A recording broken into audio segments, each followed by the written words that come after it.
Hi to all. ఇది కాళహస్త్రి అండి. ఈ కాళహస్త్రి ఆంధ్రప్రదేశ్లోని కాళహస్తి పట్టణంలో ఉంది. ఇక్కడ వెలిసిన స్వామి స్వయంభు పంచభూత లింగాలలో మొదటిదైన వాయులింగం ఇక్కడ ప్రసిద్ధి. శ్రీ కాళహస్తి అంటే అర్థం ఏంటంటే, శ్రీ అంటే సాలీడు, కాళ అంటే పాము, హస్తి అంటే ఏనుగు. ఈ ముగ్గురు కలిపి శివారాధనలో వాళ్ళై ప్రాణత్యాగం చేసుకున్నందున ఇక్కడ ప్రత్యేకంగా శ్రీకాళహస్తి అనే పేరుతో స్వామివారు వెలిసారు. స్వామివారి మూర్తి పైన ముగ్గురు ఉంటారు. సాలీడు, పాము, ఏనుగు, వీళ్ళ ముగ్గురు రూపము స్వామి విగ్రహం మీద ఉంటుంది. ఇక్కడ చాలా అంటే చాలా ప్రత్యేకంగా జరిగే ఒక కార్యక్రమం ఏమిటంటే రాహుకేతు పూజలండి.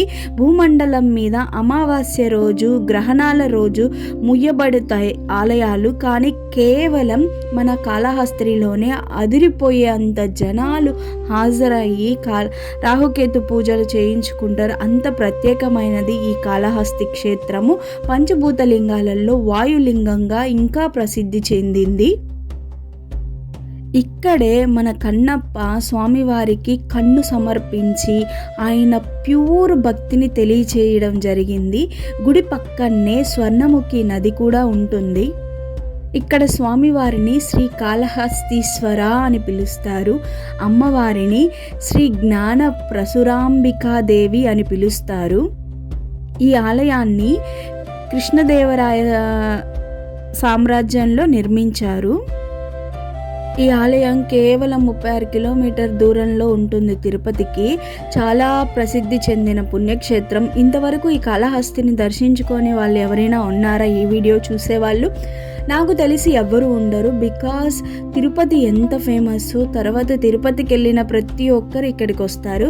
ఇక్కడ ఒక చిన్న ఒక యాత్ర కూడా ఉందండి. అంటే స్మాల్ ఏం చెప్తారు, మనకి తీర్థయాత్రలు ఎలాగో ఇక్కడ కూడా ఒక యాత్ర ఉంది. ఏంటంటే ఆ యాత్ర మీరు ఎక్కడి నుంచి స్టార్ట్ అయినా సరే ముందు కాణిపాకం దర్శనం చేసుకొని తరువాత తిరుమల దర్శనం చేసుకున్న తర్వాత కాళహస్తి రావాలి. ఇదేంటంటే ఉత్తరాదిలో కొంతమంది దేశాన్ని చుట్టూ తిరిగి యాత్రలు చేయలేని వాళ్ళకి ఈ చిన్న యాత్ర చాలా విముక్తినిస్తుంది, స్వర్గప్రాప్తిని కలిగిస్తుందని పాతకాలంలో మా పెద్దల కాలంలో వాళ్ళు చెప్పేవాళ్ళు.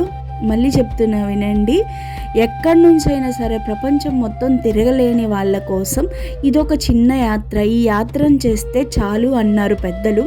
ఒకటి కాణిపాకం ముందు దర్శనం, కాణిపాక దర్శనం తరువాత తిరుమల దర్శనం, తరువాత కాళహస్తి దర్శనం, తర్వాత ఇంటికి వెళ్ళడం వల్ల శుభదాయకం అందరికీ కూడా.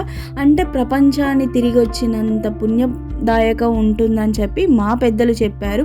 పెద్దల మూటని నేను మీకు చెప్తున్నాను. జయం. సబ్స్క్రైబ్ చేసుకోండి.